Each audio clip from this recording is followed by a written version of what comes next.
শহরে অধিকাংশ পুকুরই প্রায় পরিত্যক্ত অবস্থায় পড়েছিল দীর্ঘদিন। পৌর নিগম প্রতিটি পুকুরকে সংস্কারের কাজে হাত দিয়েছে। ইতিমধ্যে শহরের অনেকগুলি পুকুরের সংস্কার করা হয়েছে। বুধবার অভয়নগর বাজার সংলগ্ন পুকুরটি এবং পশুপালন দপ্তর সংলগ্ন পুকুরটির সংস্কার কাজ ঘুরে দেখে এমনটাই জানান মেয়র তথা বিধায়ক দীপক মজুমদার। মেয়রের সাথে ছিলেন পুর কমিশনার শৈলেশ কুমার ইয়াদব, কর্পোরেটর হীরালাল দেবনাথ সহ অন্যান্যরা। প্রসঙ্গত এই দুটি পুকুর সংস্কারে প্রায় 4,75,00,000 টাকা ব্যয় হবে বলে জানান মেয়র। আগরতলা পৌর নিগম অন্তর্গত প্রায় অধিকাংশ পুকুর পরিত্যক্ত ছিল, ব্যবহারযোগ্য ছিল না এবং পরিবেশ দূষণ হচ্ছিল।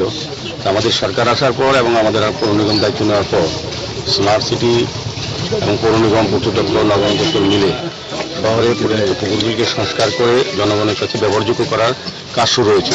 তারই অঙ্গ হিসাবে আজকে আমাদের এই অভয়নগর বাজার সঙ্গে যে পুকুরটা দীর্ঘদিন অনেক বছর ধরে পরিত্যক্ত ছিল, প্রায় 100 বছর কাজ হয়নি এবং চারিদিকে দখল করে নিয়েছিল অনেকে। যাই হোক, আমাদের পৌর নিগমের পক্ষ থেকে স্মার্ট সিটি পক্ষ থেকে আমরা এরা কাজটা হাতে নিয়েছি। 2.4 ধরা হয়েছে। এটা চারিদিকে বাউন্ডারি দেওয়া হচ্ছে, রাস্তা তৈরি করা হচ্ছে এবং এটা সংস্কার করে আলো ব্যবস্থা করে ব্যবহার করা হচ্ছে। আজকে আমরা এখানে ভিজিটে এসেছি আমরা দেখার জন্য। আমাদের সঙ্গে আমাদের যিনি ওয়ার্ড কর্পোরেটর আছেন, যার উদ্যোগে বিশেষ উদ্যোগে এই কাজটা হাতে নেওয়া হয়েছে, আমাদের হীরালাল দেবনাথ মহোদয় MIC মেম্বার আছেন, আমাদের নর্দমা চেয়ারম্যান প্রদীপ চন্দ্র আছেন, আমাদের কমিশনার ডক্টর শৈলেশ যাদবজি,